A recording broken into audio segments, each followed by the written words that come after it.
Hello दोस्तों, एक बार फिर से मैं आ चुका हूँ नए वीडियो के साथ। जैसा कि मैंने आप लोगों से डिस्कस किया था और प्रॉमिस किया था कि मैं लेके आऊँगा कुछ ऐसे स्टॉक जिसमें मैं खुद भी इन्वेस्ट कर रहा हूँ, और मैंने क्यों इन्वेस्ट किया है, कैसे इन्वेस्ट किया है, क्या उसका फंडामेंटल एनालिसिस या टेक्निकल, सारे चीज़ों का R&D करने के बाद मैं आपको बताने वाला हूँ कि मैंने कौन सा स्टॉक लिया है। और लास्ट में मैं आपको ये भी दिखाने वाला हूँ कि मैंने किस स्टॉक में इन्वेस्ट किया और फ्यूचर में कौन से स्टॉक में इन्वेस्ट करूँगा।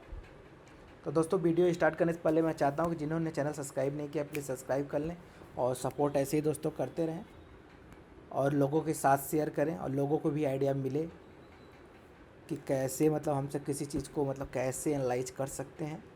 और हम इस साल टारगेट रखते हैं कि इस साल हमसे 10 से 15 लाख का पोर्टफोलियो सब लोग अपना बनाएं। तो मेरे साथ जो जुड़े होंगे उनका पोर्टफोलियो कुछ ना कुछ तो बनने ही वाला है, और प्रॉफिटर हमसे इतना फंडामेंटल एनालिसिस करेंगे कि हमारा प्रॉफिट भी अच्छा खासा यहाँ पे रहेगा दोस्तों।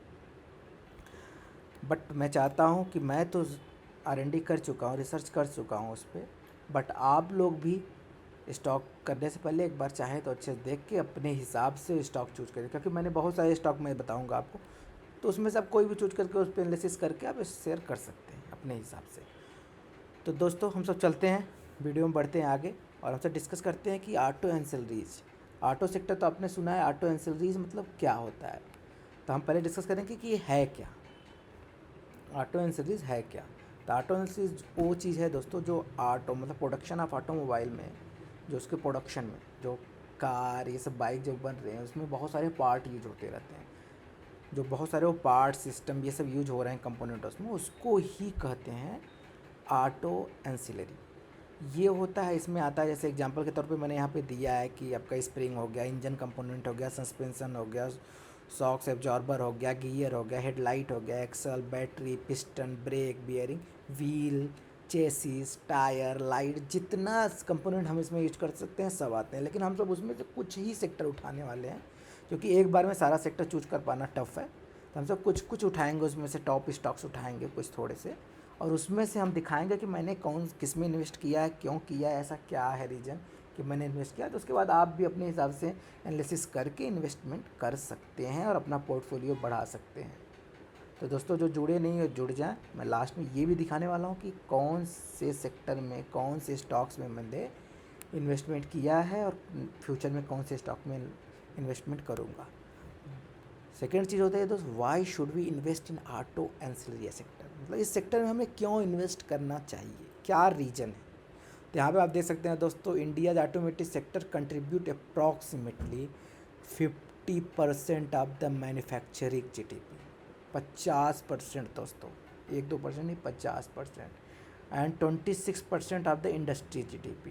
इंडस्ट्री GDP में भी 26% एंड ओवरऑल GDP में भी 7.1%। 7.1% भी दोस्तों कम नहीं होता है, बहुत ओवरऑल इतने सारे सेक्टर में 7.1% बहुत मैटर करता है।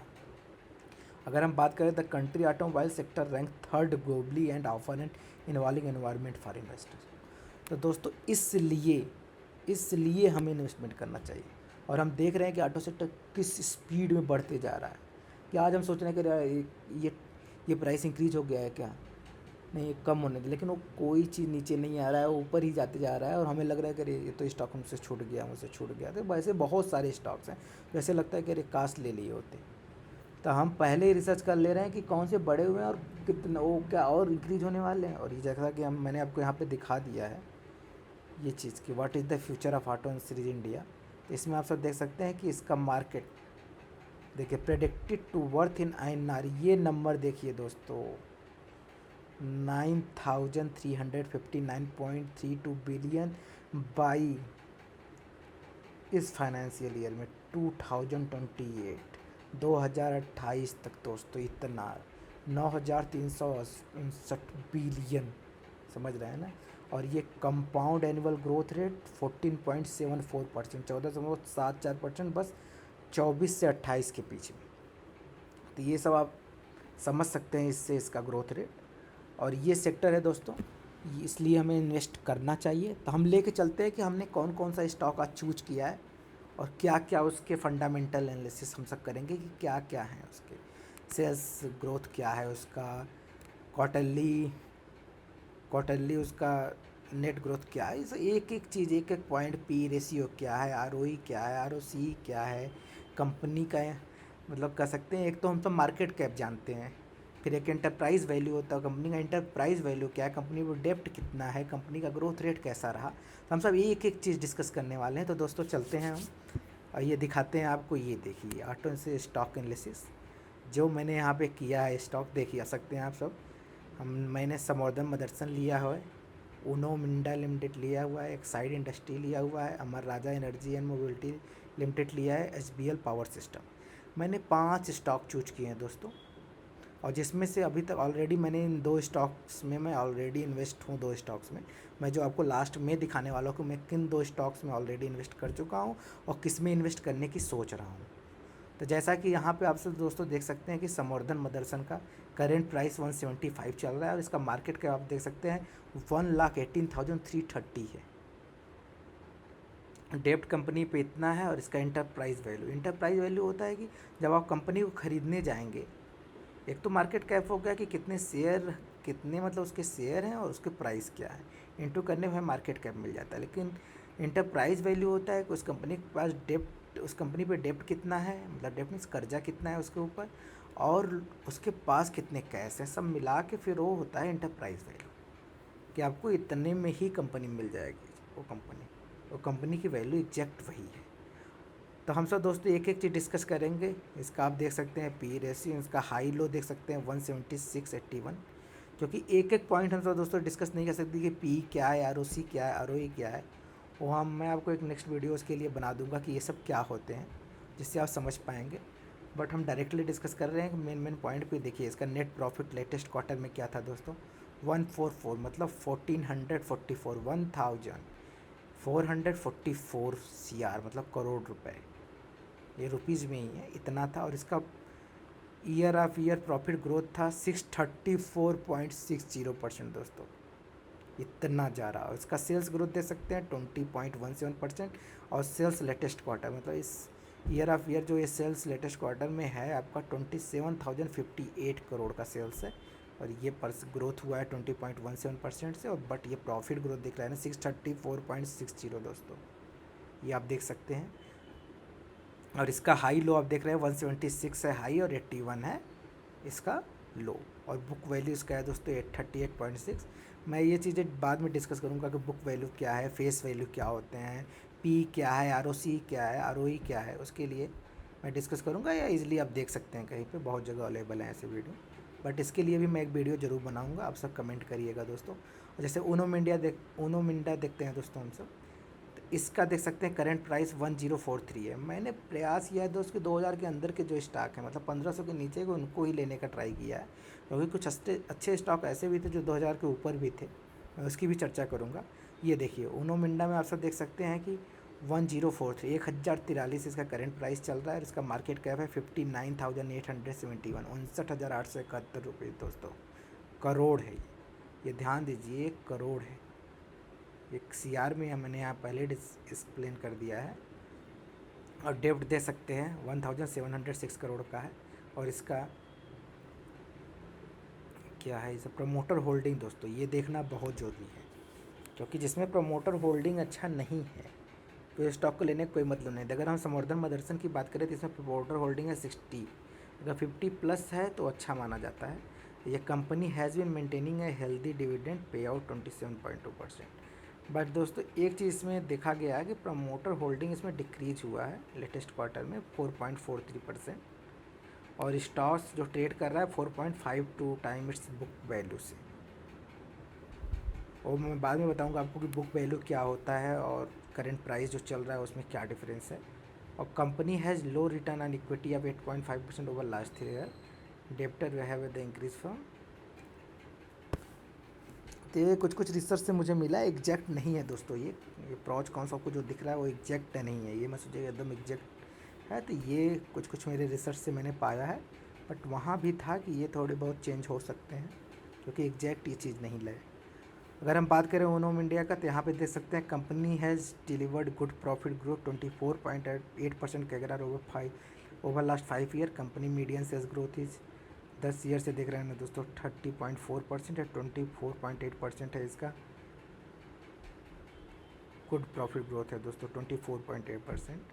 और stock is trading and 12 point time is book value देख रहे हैं 86 पॉइंट है और 1083 करेंट प्राइस है, तो 12.1 टाइम के करीब है दोस्तों ये। अगर तीसरा सेक्टर हम सब चूज करते हैं तो एक्साइड इंडिया है।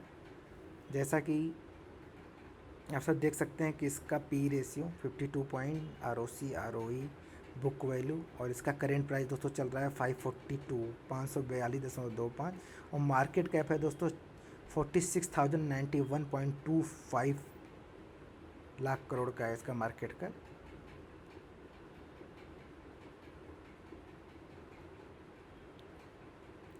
Forty six 1,091.25 crore, not lakh crore दोस्तों, करोड़ का इसका मार्केट कैप है।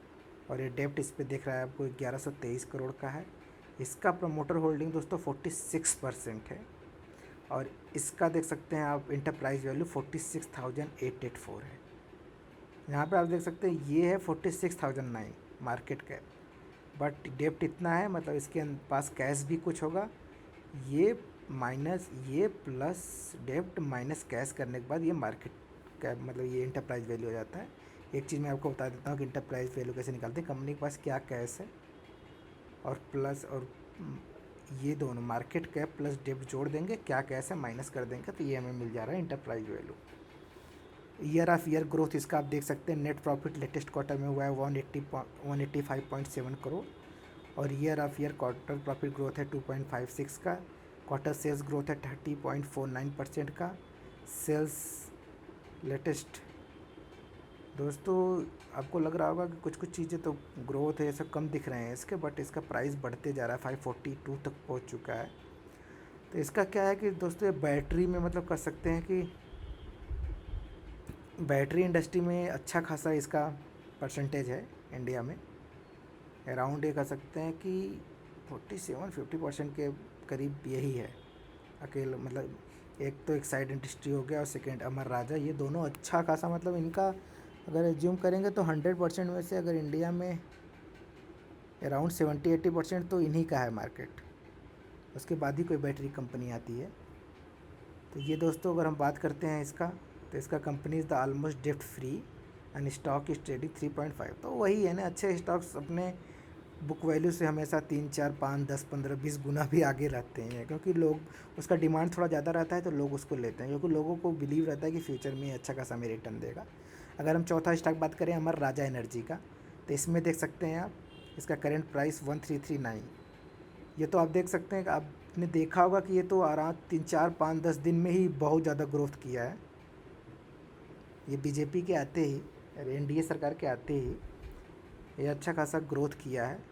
इसमें जो कि न्यूज़ में भी आया था कि कुछ कुछ इन्वेस्टमेंट है टीडीपी पार्टी का भी ऐसे ऐसे, तो इसका ग्रोथ रेट भी अच्छा खासा था। तो ये हाईएस्ट गया था दोस्तों 1539 तक गया है और इसका लो है 599। ये 52 वीक क्वार्टर का 52 वीक का बताते हैं क्या है highest low. And net profit इसका देखिए दोस्तों 228 करोड़ है। ईयर ऑफ ईयर ग्रोथ 30.98% है। सेल्स ग्रोथ भी इसका अच्छा है। लेटेस्ट क्वार्टर में देखिए इसका सेल्स का भी 2796 करोड़ के करीब है।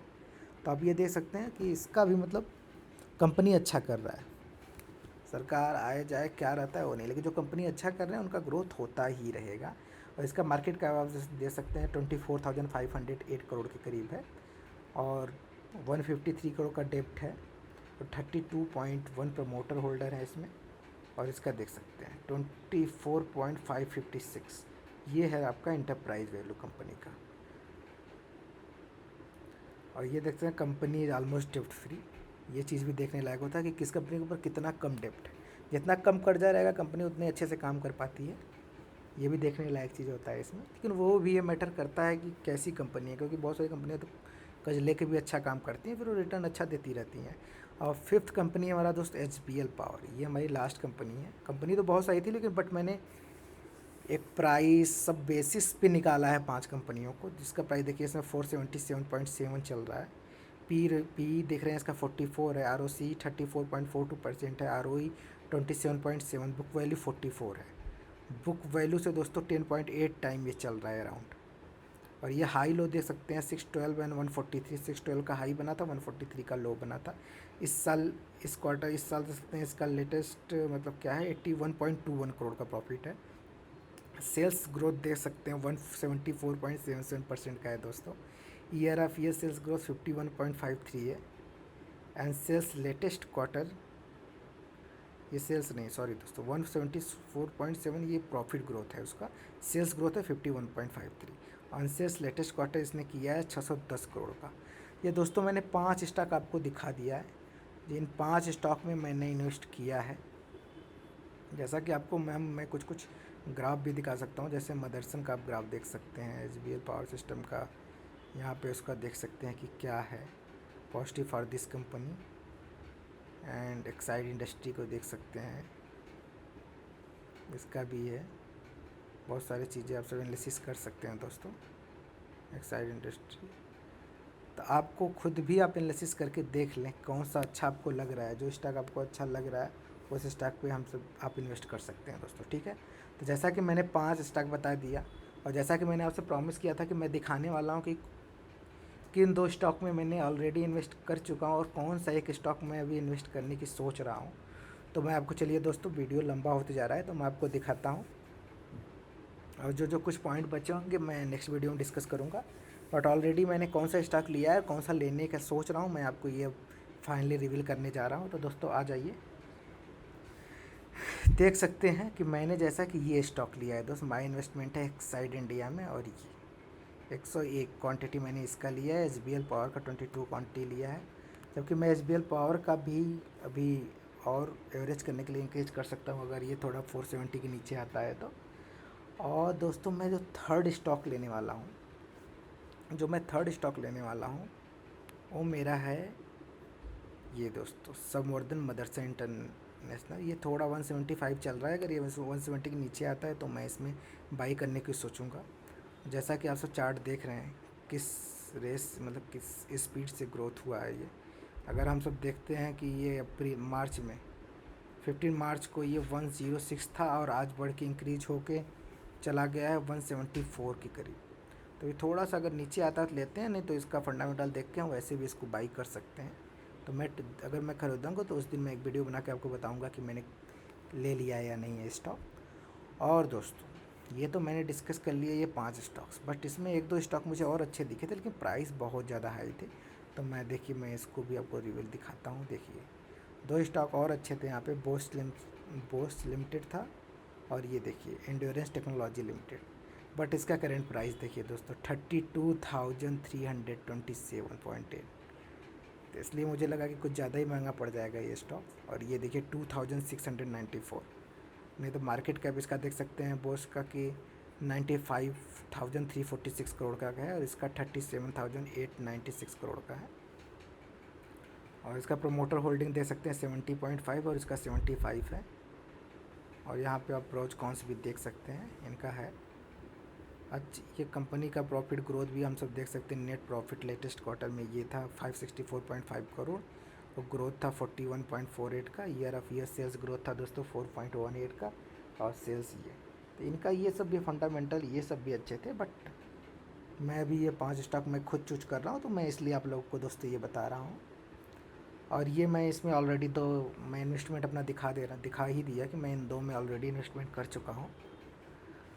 तो मैं अगर अब तीसरा स्टॉक वही संवर्धन मदरसन का ट्राई करूँगा चूज करने का, या तो HBL पावर में कुछ मैं अपने क्वांटिटी भी इंक्रीज करने वाला हूँ अगर ये थोड़ा सा नीचे आता है तो दोस्तों आज के लिए बस इतना ही। हम सब मिलते हैं एक नए वीडियो में, और नेक्स्ट टाइम हम सब डिस्कस करेंगे, लेके आएंगे एक नया सेक्टर और चूज करेंगे उस सेक्टर में हमें कैसे और क्यों इन्वेस्ट करना चाहिए।